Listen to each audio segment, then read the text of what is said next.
Halo, aku Baga. Kali ini aku mau bahas manhwa The Boxer. Ini adalah salah satu manhwa yang menurut aku bagus. Nah, jadi The Boxer ini sepertinya sudah mau tamat ya. Jadi ceritanya si Yu mau bertarung dengan Jay ya. Jay ini adalah petarung petinju legendaris. Kita lihat bagaimana pertarungannya. Nah, kali ini aku mau bahas latar belakang si Yu. Jadi Shiyu ini kan selama bertarung ya, selama manhwa ini berjalan, kita cuma ditunjukin masa lalu musuhnya, ya nggak sih? Ketemu sama musuh terus ditampilin flashback musuhnya, kehidupannya. Tapi kehidupan Shiyu-nya sendiri nggak pernah ditampilin banyak ya, cuma tipis-tipis aja. Sedikit-sedikit yang dikasih tahu. Nah akhirnya udah di reveal lah ya masa lalu Shiyu di manhwanya. Nah, jadi ceritanya si Yu ini ayahnya itu seorang gangster dan ibunya prostitusi ya. Jadi si ibunya sama ayahnya ini pingin keluar dari pekerjaannya itu gitu. Ayahnya pingin keluar dari gangster, sedangkan ibunya pingin keluar dari distrik prostitusi. Ceritanya begitu. Dan akhirnya mereka bertemu. Nah, mereka yang sedang lari dari kehidupannya itu, dari pekerjaannya ya, bukan kehidupan. Mereka yang sedang lari dari pekerjaannya itu tiba-tiba saling bertemu. Nah, mereka akhirnya menikah karena berharap mereka kan sama-sama lari gitu ya. Terus kalau menikah, apakah hati mereka bakal terisi gitu? Apakah kekosongan hati mereka bisa terisi? Nah, ternyata tidak jawabannya. Si ibunya nggak terisi hatinya, jadi akhirnya dia selingkuh. Nah, si ayahnya marah ya ngelihat ibunya selingkuh. Nah, akhirnya si ibunya dikurung di basement di bawah tanah. Dan si Yu lahir di basement tersebut. Dia lahir tanpa cahaya, gelap. Nah, si Yu ini akhirnya lahir lalu besar di bawah basement tersebut. Nah, selama dia hidup, dia ini selalu dipukulin ayahnya. Ibunya juga sering dipukulin ayahnya. Setiap ayahnya pulang, ibunya dipukulin. Terus si Yu juga dipukulin sama ayahnya. Ibunya karena merasa tertekan dan stres, akhirnya melampiaskan stresnya mukulin si Yu juga. Pernah dia hampir dibunuh ya, dicekik. Tapi akhirnya si ibunya sadar, oh ya maaf ya nak gitu. Karena stres. Tapi akhirnya sebenarnya sayang ibunya. Tapi karena stres aja gitu. Jadi si Yu dipukulin. Nah, tapi suatu saat si Yu ini kan hidupnya gelap banget ya. Tanpa harapan. Suatu saat dia menemukan harapan baru. Dia melihat kucing, terus kucingnya masuk lewat apa ya? Celah pipa ya, celah pipa. Naik, si Yu ikutin kucingnya naik. Ternyata dunia itu tidak sesempit itu ya, tidak sesempit ruang bawah tanah basement yang selama ini dia tinggali. Dia melihat dunia yang luas. Dia ketemu sama kakak cantik yang memandu dia ya keliling-keliling di sekitar kota, sekitar perumahan di situ. Dan si Yu pun sadar ya bahwa dunia ini luas dan untuk pertama kalinya dia punya harapan.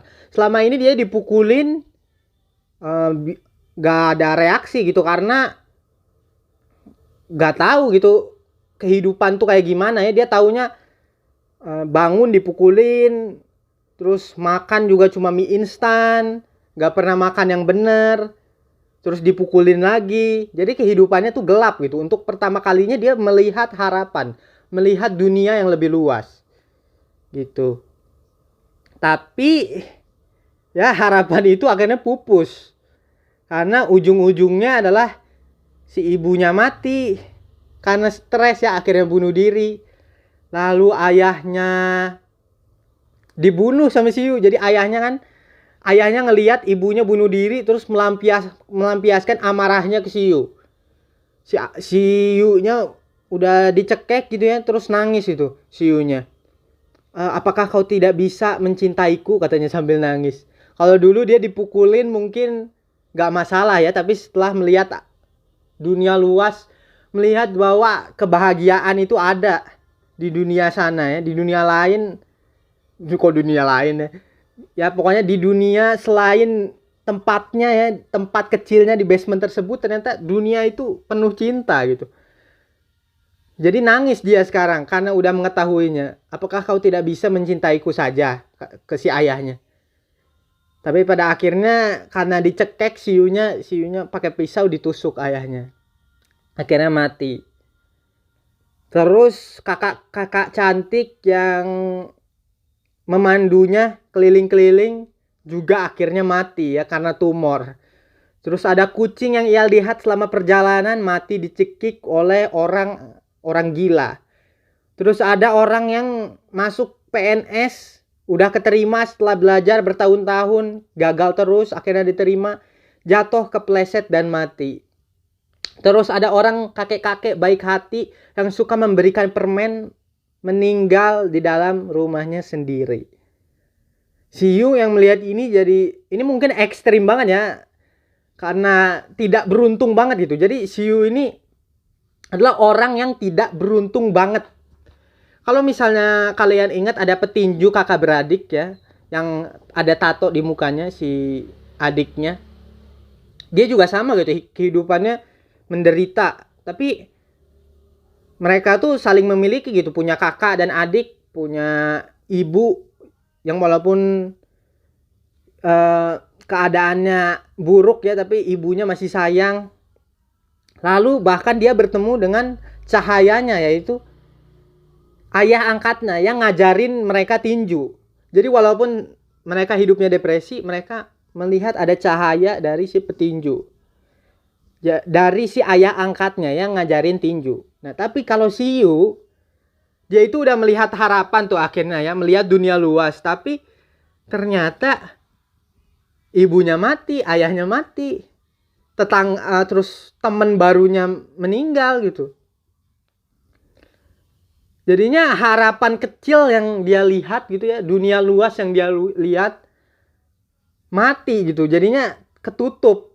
Jadi dia mempertanyakan gitu, terus aku hidup buat apa? Kita juga mungkin sering bertanya gitu ya, eksistensi kehidupan kita ngapain sih hidup? Tapi kan itu bakal ketutup ya. Kalau kita biasanya mikir kayak gitu, tapi akhir-akhir ujung-ujungnya pasti ketutup sama hal menggembirakan ya. Itu kan kalau mikir kayak gitu kan biasanya apa ya, depresi gitu ya, lumayan depresif. Tapi kalau kita ketemu sama temen atau main game terus ngelakuin hal yang seneng, itu semua ketutup pasti. Kegelapan itu pasti sirna gitu. Tapi kalau si Yu ini ya, dia ini masih kecil gitu. Tapi sangat tidak beruntung. Orang di sekitarnya meninggal. Terus jadi dia nggak bisa menyadari adanya kebahagiaan atau cinta di luarnya gitu. Jadi pikirannya gelap dan sempit gitu. Dia cuma bisa ngelihat kegelapan.